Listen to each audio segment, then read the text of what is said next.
Assalamualaikum warahmatullahi wabarakatuh.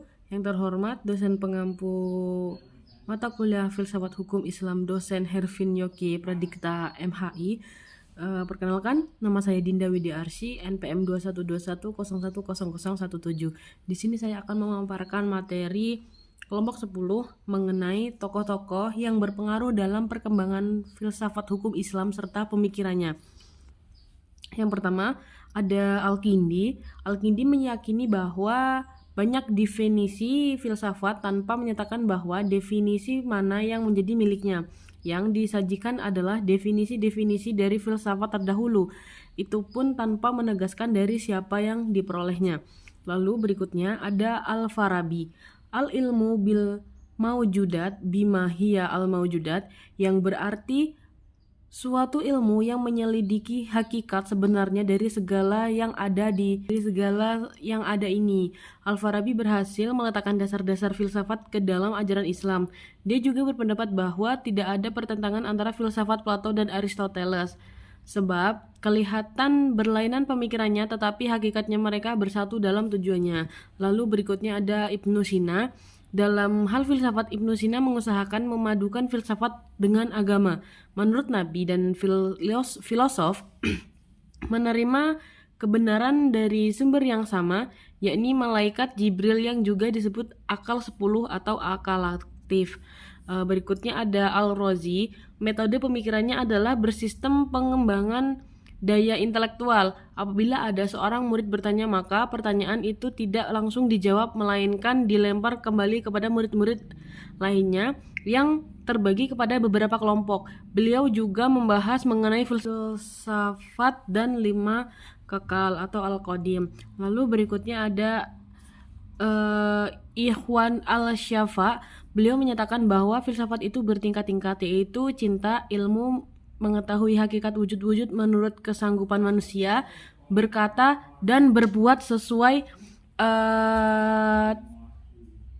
dengan ilmu. Dapat disimpulkan bahwa golongan Ahwanus Safa tidak membagi filafat amalan, melainkan bagian amalan ini keseluruhannya dimasukkan ke dalam bagian ketuhanan.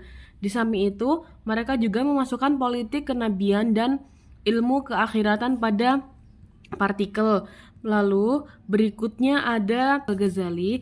Karangan Al-Ghazali berjumlah dari 100 buah. Karangannya meliputi berbagai macam lapangan ilmu pengetahuan seperti ilmu kalam, fikih, tasawuf, akhlak, autobiografi. Sebagai besar karangannya adalah berbahasa Arab dan sebagian lainnya lagi berbahasa Persia. Lalu berikutnya ada Ibnu Bajjah. Ibnu Bajjah adalah ahli yang menyadarkan pada teori dan praktik ilmu matematika, astronomi, musik, mahir ilmu pengobatan, dan studi-studi spektakuler seperti logika, filsafat alam, dan metafisika. Lalu berikutnya ada Ibnu Tufal. Tentang dunia, salah satu masalah filsafat adalah apakah dunia itu kekal atau diciptakan oleh Tuhan dari ketiadaan atas kehendaknya. Dalam filsafat Muslim, Ibnu Tufail sejalan dengan kemahiran dialektisnya menghadapi masalah itu dengan tepat, sebagaimana tidak seperti pendahulunya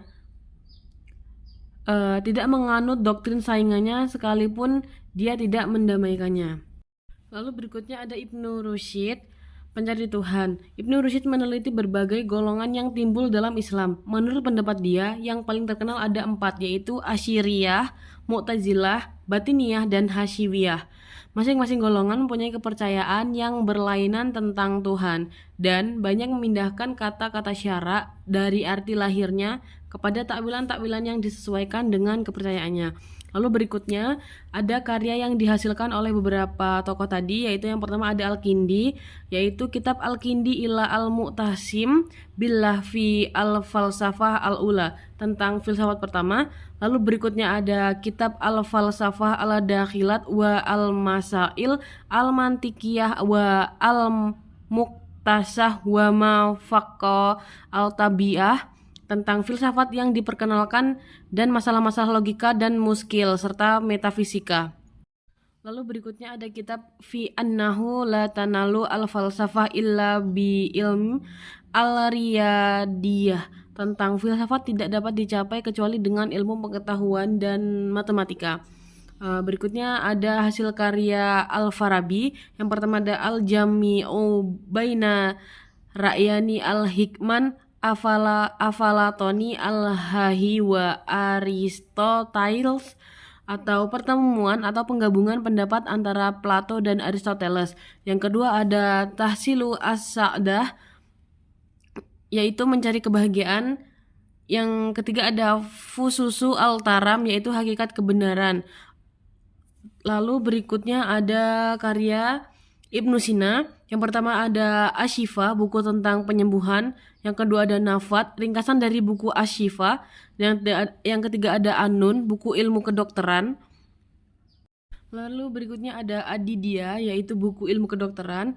Berikutnya ada Al-Musiqa, ada buku tentang musik. Dan Al-Mantiq, yaitu untuk Abdul Hasan Sahli.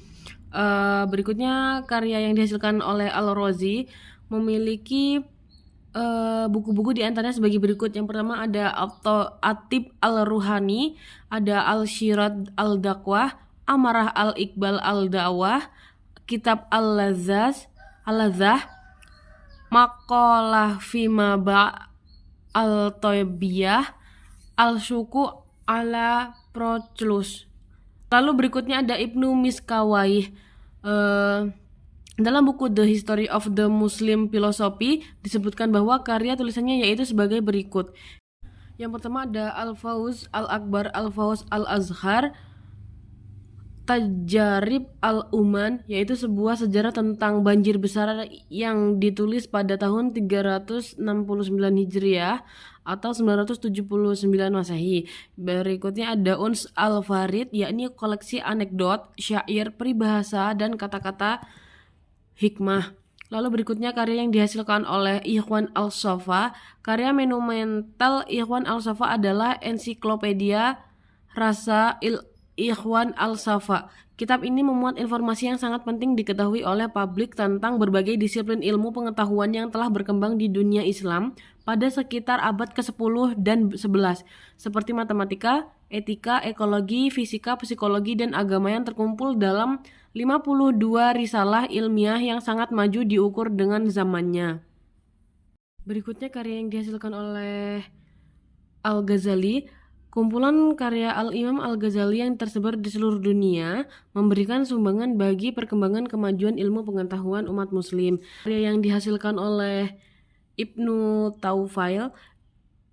Ibnu Tawfil adalah seorang dokter, filsuf, ahli matematika, dan penyair yang sangat terkenal dari Muwaddin Spanyol. Tapi sayangnya hanya sedikit sekali karya-karya yang dikenal orang. Miguel Cassiry menyebutkan dua karyanya yang masih ada, yaitu Risalah Hayy Ibn Yaqzan dan Asrar Al-Hikmah Al-Masyrikiyah, yang disebut terakhir ini berbentuk naskah.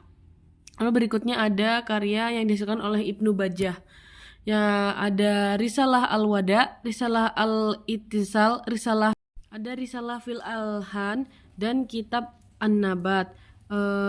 Berikutnya karya yang dihasilkan oleh Ibnu Rusyid, Al-Kashifan, Manahij Al-Adillat fi Aqaid Al-Millat. Lalu berikutnya ada Fasl Al-Maqal fi Mabain Al-Hikmah wa Al-Syariah min Al-Ittisal, metodologi terhadap pemikiran agama dan filsafat. Lalu berikutnya ada Tahafut Al-Tahfut, kritikan terhadap Al-Ghazali. Baik, demikianlah pemaparan materi dari saya. Apabila ada kesalahan saya mohon maaf, dan kepada Allah saya mohon ampun. Saya akhiri, wallahul muwaffiq ila aqwamit thoriq. Wassalamualaikum warahmatullahi wabarakatuh.